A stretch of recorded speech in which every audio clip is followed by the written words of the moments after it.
Bonjour à tous.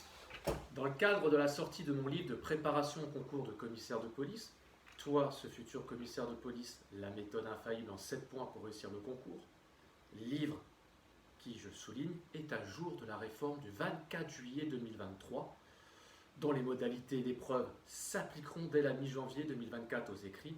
Faites attention, la plupart des ouvrages ne sont pas à jour ou vous renvoient à des sites internet, des fiches. Avec ce livre, tout est actualisé dans le livre. 24 juillet 2023, réforme substantielle du concours. Dans le cadre des inscriptions qui ont lieu en ce moment pour ce concours, je souhaiterais approfondir un point, puisque je sais que beaucoup d'entre vous s'interrogent. Est-ce que ce concours est bien fait pour moi? Que vais-je trouver derrière la porte de l'école? Qu'est-ce qui m'attend ensuite? Pourquoi ne pas passer l'ENM? Pourquoi ne pas passer l'INSP? Pourquoi pas officier de police ou officier de gendarmerie? Pourquoi commissaire de police? Pour vous aiguiller, je souhaiterais aborder avec vous, par comparaison, ce que peut être le quotidien d'un commissaire de police de manière large, et ce sont quelques pistes que je vais tenter de vous donner aujourd'hui. Le commissaire de police n'est pas un commandant comme pourrait l'être un chef militaire, et n'est pas non plus un manager comme il pourrait l'être dans le privé. Je m'explique. Le manager, aujourd'hui, a plus une dimension participative lorsqu'il occupe une place en entreprise, voire en collectivité territoriale classique, il est plus dans le participatif.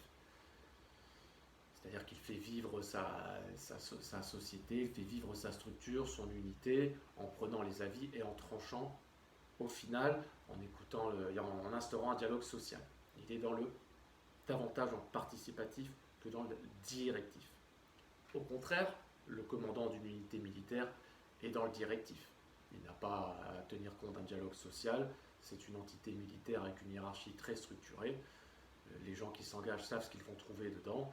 C'est du commandement, c'est plutôt directif, il y a des enjeux de vie ou de mort derrière.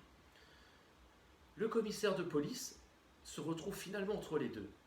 C'est un manager opérationnel, c'est-à-dire qu'il va alterner tout au long de sa journée et de sa carrière entre du management participatif et du management directif, voire dans certaines phases de son métier, comme des maintiens de l'ordre, du commandement. Par exemple, le matin, lorsqu'il est à table avec ses collaborateurs lors de la réunion quotidienne, il est dans le management participatif. Il écoute les remontées du terrain, fait part des informations qui sont en sa possession, écoute ce que ses collaborateurs ont à lui proposer et tranche au final. Il est dans la participation. Il en est d'ailleurs de même lorsqu'il écoute les organisations syndicales. Il est dans le dialogue social, participatif. Au contraire, s'il se retrouve sur un maintien de l'ordre, dans un rétablissement de l'ordre même, en tant qu'autorité civile, il va avoir à décider de l'usage de la force ou non, avec son commandant de la force publique, chef d'une CRS ou d'un escadron de gendarmerie mobile. Il est alors dans le commandement ou dans le management directif. Allez vous positionner à tel endroit, faites plutôt ceci, utilisez tel multiple de munitions, etc. Évidemment, il n'est alors pas question de faire une réunion pour savoir quelle chose ou l'autre on va employer. Le temps est compté, il y a des décisions à prendre puisqu'il est sur le terrain, il est dans le directif.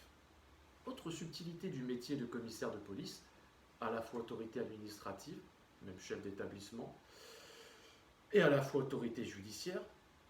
Il a sous sa responsabilité des enquêteurs qui mènent des enquêtes, sous le contrôle de l'autorité judiciaire. C'est que lorsqu'il dort, lorsqu'il est en sécurité publique, chef d'une circonscription, des gens rédigent des PV en mentionnant par écrit qu'ils agissent en son nom. Par exemple, un vol a été commis, un procès-verbal va être rédigé, évidemment le rédacteur met son nom, l'OPJ X ou l'APJ X, officier de police judiciaire, agent de police judiciaire, et juste en dessous, il va indiquer « Agissons sous les ordres du commissaire de police X, chef de la circonscription de sécurité publique de Xville ». C'est une particularité de ce métier. Vous pouvez être en week-end, en vacances, en train de dormir.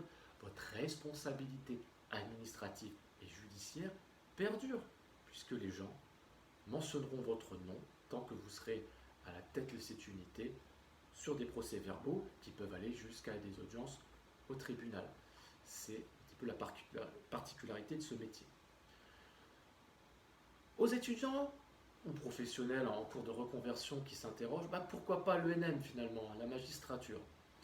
Une clé de distinction, alors encore une fois un petit peu général en quelques mots, et ce sont aussi des arguments grand oral finalement que je peux vous donner dans cette vidéo.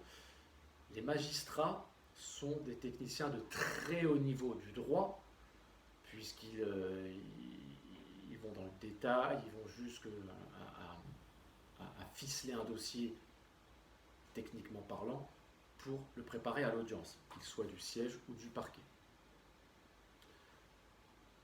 Il y a donc une dominante de ressources humaines, une dominante de gestion humaine qui est bien moindre dans le métier de la magistrature que dans le métier de commissaire de police où vous pouvez avoir des centaines d'hommes sous votre responsabilité.